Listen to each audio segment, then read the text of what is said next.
एक समय एक राजा जा रहा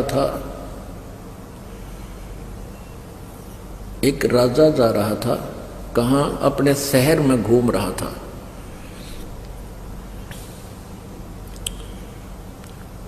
तो फिर वो वापस आ गया घूम फिर के, अपने मंत्री से कहने लगा कि ऐसे ऐसे एक लकड़ मर्चेंट है, उस व्यक्ति को जब मैं देखता हूं मेरे मन में ऐसा आता जैसे इसको मैं सूली तोड़वा दूं, फांसी तोड़ दूं, चढ़ा दूं।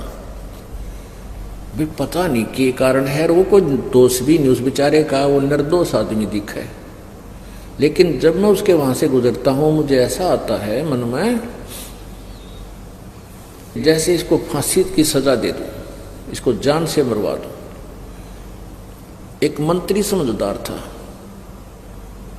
और उसने एक संत से सलाह ली कि राजा न्यू कह है कि एक व्यक्ति है लकड़ मर्चेंट, उसको देखता हूं लकड़ी बेचनिया को, तो मेरे मन में ऐसे दोष आता है। तो वो राजा वो मंत्री को उसने बताया, उस संत भक्त ने, कहने लगे वो जो लकड़ मर्चेंट है उसके मन में दोष है।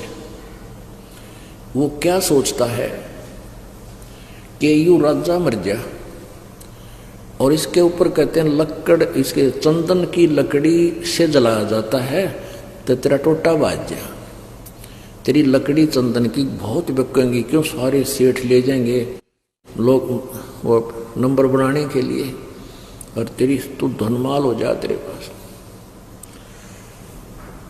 तो वो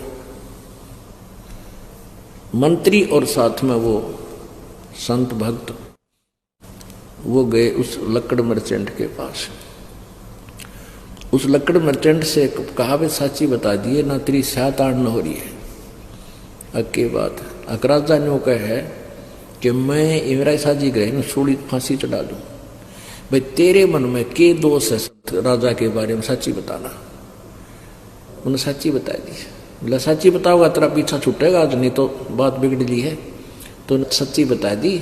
मैंने सोचू हूँ यू राजा मर जा और मेरी चंदन की लकड़ी घनी बिकेगी।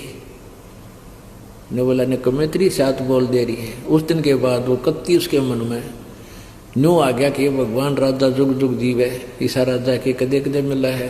तो इस तरह की भावना बदल दी। फिर राजा से कहा कि जी आज जाओ आप उधर। तो राजा फिर गया अपने समय पर। तो वापस आया, कहा जी क्या रहा कि आज मेरे मन में कति नहीं गलता है। अन्य सोचो तो बहुत अच्छा आदमी है, बहुत अच्छा नागरिक है, मेरे मन में ऐसा है। अब जैसे आप जी दूध पीते हैं, दादाजी या पिताजी, और छोटा सा बेटा या बेटी, पोता या पोती आ जावे, अपने मुंह में तो दूध काट के अपना अपना पीते हुए छोड़ करने को, आजा बेटा, आ बेटी, देख थोड़ा सा पी ले पिए, देख तेरी चोटी बढ़ गई, पकड़ कर नो प्या के छोड़ देंगे। क्योंकि वो एक अच्छी वस्तु है, पता है उनको कि इसका फायदा करेगी। और पिताजी या दादाजी उक्का गुड़गुड़ाता हो, उसके छोड़ने के बाद फिर पोता या पोती या बेटा बेटी, और उसकी नकल के बच्चे तो माता पिता से ही सीखते हैं, वो नकल बहुत करा करें बालक। तो फिर वो हुक्का पीते नो करेंगे। फिर दादा ने कहा मारूंगा तेरे थप्पड़, खबरदार जब पिया था, यह बहुत बुरी चीज है। और आप पीवे तरह के जो भाई कहते पंडित और मसालची दोनों सूझे ना, ओरा न करें चांदना रहे आप अंधेरे मां। यदि ये हुक्का पंचों का प्याला है और इतनी बढ़िया चीज है तो पीण दे अपने पुत्र पुत्री ने। इन्हें प्या बिठा के ले बेटा मार घूट, या न्यो बिजली गिर गई। अब जैसे माता पिता पीवे हैं, दादा पिताजी पी रहे हैं हुक्का, तो बच्चे बड़े होकर के न्यो सोचेंगे जब दादाजी पीवे, पिताजी पी रहा है तो यह अच्छी चीज होगी, हम भी पीवेंगे। तो वो पीछे तो लाग जाएंगे लुकमा पीण छुप के। और कुछ दिनों के बाद जब वो बड़े हो जाएंगे, उनकी व्यवस्था हो जाएगी दादा और पिताजी की, जो कहेंगे भाई आजा तू पीछे तो ना पिया कर, हमारे साथ पी ले। बता ये पता है कि मानना को नहीं पाछत पीवेगा। अपने आप बुराई पैदा कर ली, अपने आत्मा तम्बाकू कितना खतरनाक है, कितना डेंजरस है। अब जैसे ये मानव शरीर परमात्मा पाने के लिए ही हमें मिला है, इस शरीर से यदि परमात्मा की प्राप्ति नहीं हुई तो व्यर्थ है इसका।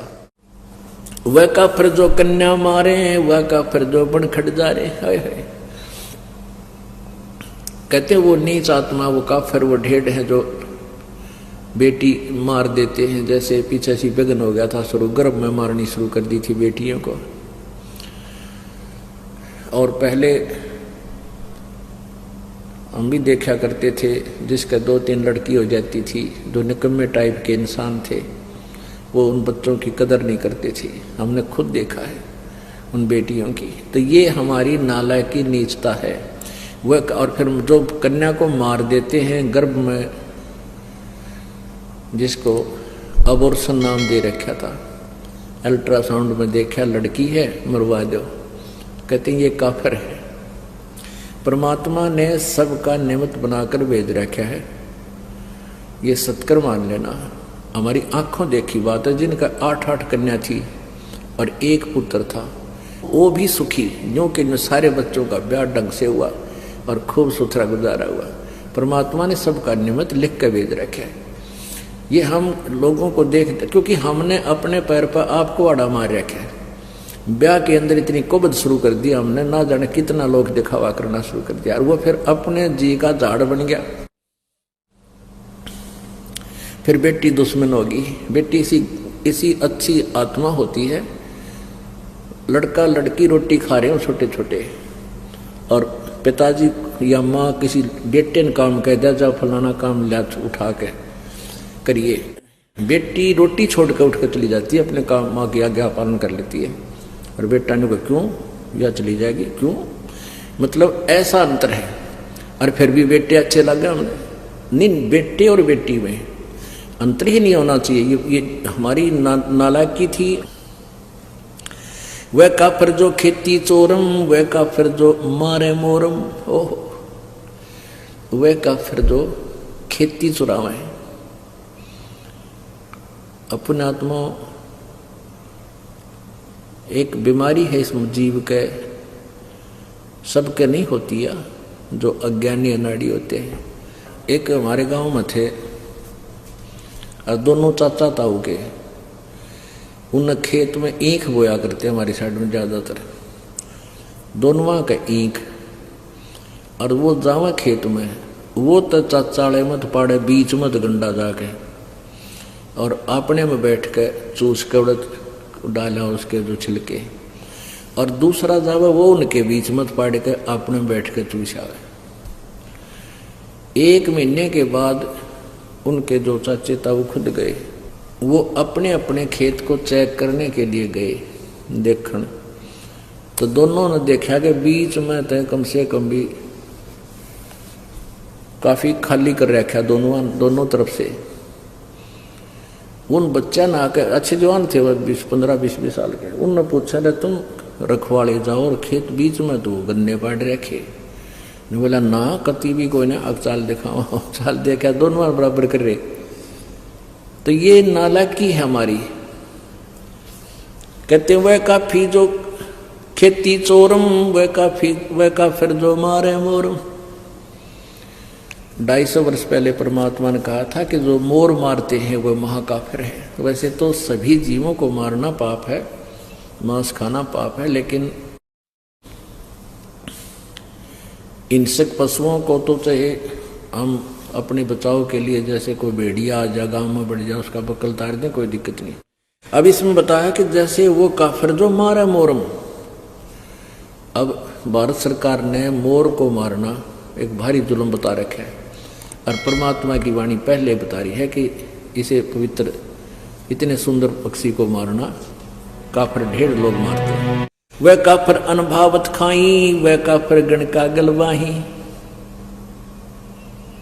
वह काफिर जो अनभावत खाई, जो जैसे पहले क्या हुआ करता है, ये जो आपस के न्योते कम हो गए। क्या हुआ करते कि दूसरे का न्योता होता ना, का शादी है या कुछ, उसने भेजा करते 2 हाथा दड़ी पक्का खावे, कुछ एक लोग, सभी नहीं होते थे। तो कहते हैं वह काफिर अणभावत खाई, जो खाम खा सूड़े। तो कहते हुए भी ढेर आदमी होते हैं जिन्हें अपने खान का बिना बेरा। वह काफिर अणभावत काही, काफिर गण का सो गलबाही, जो वैश्याओं के साथ मेल करते हैं वह भी ढेर आदमी है। काफिर अर्ध बिंब से संगा, काफिर सो जो फिरे बेनंगा है। वह काफिर हैं जो नंगे फिरते हैं। ये साथ दिखे ना, कई बिना नी वस्त्र फिरते हैं नागा, और ये कुछ जैन धर्म में भी पशु की तरह निरे निकम्मे कति नंगे हांटते हैं। कहते हैं काफिर सो जो फिरे बेनंगा, वो ढेर है जो नंगे फिरते हैं। काफिर सो जो मही तनावे, जाका दूध रुदर घर लावे। वह काफिर जो भैंस को तंग करते हैं, जैसे भैंस दूध ना देती थी, कुछ इसे देखे हमने, उसके पैर बांध दे, अगले वीर पछले वीर, दे लठम जोठा, दे गुदागद, 1 घंटे थी उसने कुटे, फिर वह दूध दे थोड़ा बहुत बेचारी उठ न लिया। तो कहते हैं वह काफिर जो भैंस को दुखी करे और फिर उसका दूध वो रक्त पीवे। काफिर भांग बसोड़ी भरही, काफिर हुके कूसर करही, काफिर गट में धूमा देही, काफिर नास नाक में लेही। ये काफिर है जो धूमा शरीर में धूमा डाले। अरे इसमें तो ऑक्सीजन की आवश्यकता होती है शरीर को, और इसमें तम्बाकू तो कार्बन डाइऑक्साइड है, ये बहुत बेकार वायु को कर देता है, अंदर हमारे हानि करता है। काफिर हुक्का पीवे अन्यायी, और काफिर भांग बसोड़ी बरही, काफिर हुक्के को सरह करही। हुक्के ने पंचा पहला बताओ। और काफिर गट में धूमा देही, गट माने अंदर में धूमा ठोके। और काफिर वो नास नाक में लेही, तो सूंघ है, वो सूंघते हैं ऐसे। काफिर कत सुपारी चूना। अब पहले हुक्के को लेते हैं पुण्यात्माओं। जैसे दादाजी या माता पिताजी, वैसे दादाजी पिताजी बोलूं क्योंकि ये हुक्का गणा पीऊँ। आजकल वैसे तो बुढ़िया भी पीने लग गई। ये बुराई इतनी बढ़ गई, पहले हुक्के के आसपास भी माई नहीं जाया करती, और अब ये माताएं बहनें भी लाग गई गुड़गुड़ी बजाने। वह काफिर जो कन्या मारे, वह काफिर जो बन खंड जा रहे। कहते जो बन में आग लगा दे, ना जाने कितने जीव जंतु मर जाए, कहते निकम्मे आदमी हुआ करे। वह काफिर जो नार हिताई, वह काफिर जो तोड़े बाही। वो निकम्मी, वो काफिर, वो ढेढ़ हैं जो स्त्री को मार देते हैं। ये दास इन झूठे केसों में जब जेल में था, वहाँ एक दूसरे वहीं पर बंद था एक और कैदी, उससे पूछा रहा भाई तू कैसे फंसा? ने बोला मेरी पत्नी मोटे दिमाग का था, मेरी पत्नी उल्टी चाला करती, माना ना करती, मन लठ मार दिया मर गई। मैं बस अरे तुम्हारा रोटी सारी उम्र जेल में, निकम्मी आत्मा। तो इस तरह बिना दिमाग के जो ना कार्य करते ये ढेढ़ होते हैं। वह काफिर जो नार हिताई, नारी को मारे। वह काफिर जो तोड़े बाही, वह काफिर जो अंतर काती, वह काफिर जो देवल जाती। वह काफिर जो जिसके अंतर में, जैसे आप सत्संग में आते हो या वैसे भी व्यवहार में, कहते अंदर में जो दोष रखकर कार्य करते हैं वह काफिर होते हैं। आप सत्कर मान लेना, आप किसी से व्यवहार करते हो अपनी सच्ची आत्मा से करो। सामने वाला आपके साथ ब्लैकमेल नहीं कर पाएगा, ये सत्कर मानना है। हमारे अंदर कुछ थोड़ी बहुत कमी आ गई, दूसरी बात है, जैसा भी आपके भावना होगी दूसरे में तुरंत आओगे। काफिर जो माता दे गाड़ी, वह काफिर जो खेलने साड़ी। वो काफिर जो माँ को गाली देता है वो दुष्ट आत्मा, वो ढेढ़ है। और वो काफिर जो साड़ी के साथ बकवाद करता है। काफिर दान यज्ञ नहीं करही, वो काफिर है जो धर्म दान नहीं करते। और काफिर साधु संत से अड़ही, वो काफिर हैं जो संतों भक्तों के साथ बकवाद करते हैं। काफिर तीर्थ व्रत उठावे, सत्यवादी जन नाम लोलावे, वह भी काफिर हैं जो तीर्थ व्रता में धक्के खाते अंडे, ना कोई वेद में लिखा ना गीता जी में लिखा उनके बारे में, और जो परमात्मा का आदेश उसको छोड़कर मनमुखी साधनाएं करते हैं, कहते वो काफिर है। काफिर पिता वचन उल्टा ही, इतने काफिर दो जग जाए। जो पिताजी के वचनों का उल्लंघन करता है वो भी काफिर है। अब यहाँ शंका आ जाती है कि वे जैसे पिताजी सत्संग मानता नाट्य भक्तिकरण से मना करे, उसके लिए नहीं है, वो वचन नहीं है यहाँ पर। यहाँ जैसे जो काफिर नहीं है वो भक्ति करते हैं, जो साधना करते हैं वो काफिर नहीं है, और वो काफिर फिर वो जो साधना स्वयं करते हैं तो बालका नाटेंगे क्योंकि मना नहीं कर सकते। ये मन में छोटे छोटे खरपतवार आते हैं, इनके लिए भी साथ में ये थोड़ा सा कंसेप्ट क्लियर करना पड़ता है। ये तो एक वैसे एक शब्द बनाने के लिए बतानी पड़ती है। और वह काफिर जो नहीं साधु जमाही,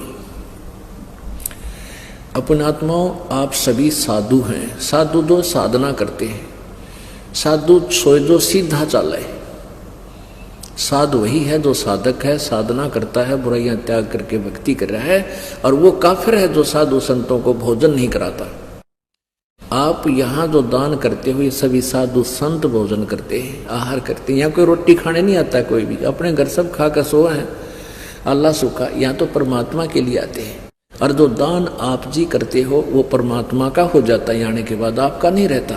आपके तो अकाउंट में डिपॉजिट हो गया, आपको तो मालिक देगा कई हजार गुना बना के, 1000 गुना करके, और वो परमात्मा का हो गया। फिर उसमें इससे फिर ये संत भक्त इन सभी की आहार कराया जाता है। वह काफिर जो बकरे खाई, वह काफिर नहीं साध जमाही, वह काफिर जो मांस मसाली, वह काफिर जो मारे हाड़ी।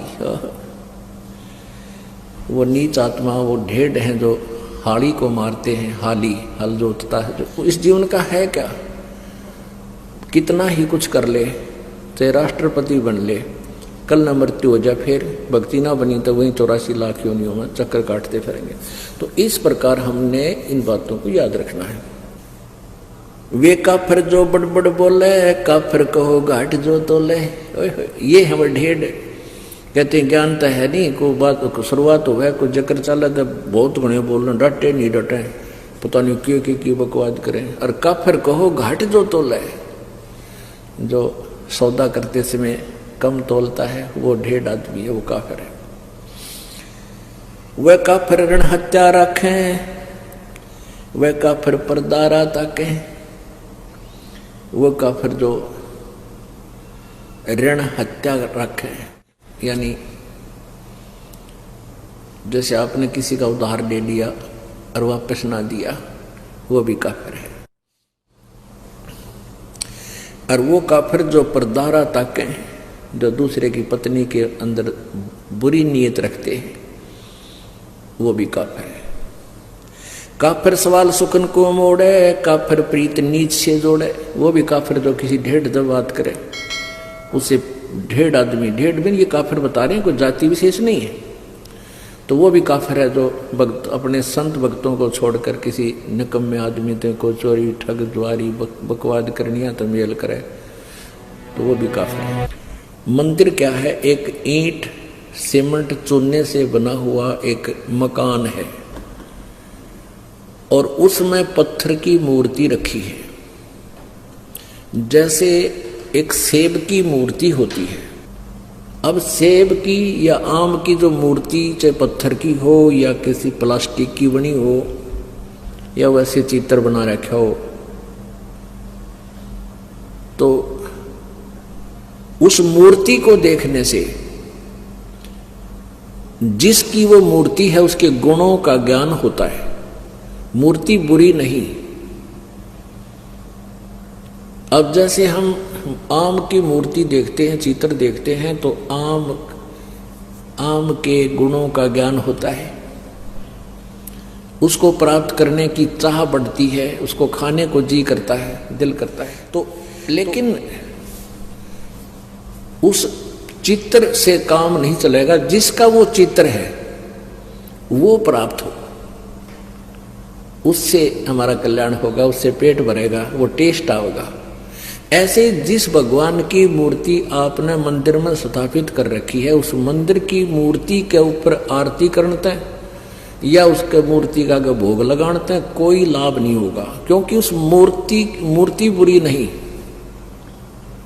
जिसकी मूर्ति है उसको प्राप्त करना है, उस मूर्ति को नहीं। मूर्ति तो हमारे पास है, जब उसका कल्याण होना होता तो वो पहले कर देती। जिसकी वो मूर्ति है, जिस भगवान की, उसको प्राप्त कीजिए, फिर वो लाभ देगा। वह का फिर जो अंदर काती, वह का फिर जो देवल, देवल माने मंदिर जाती, देवालय।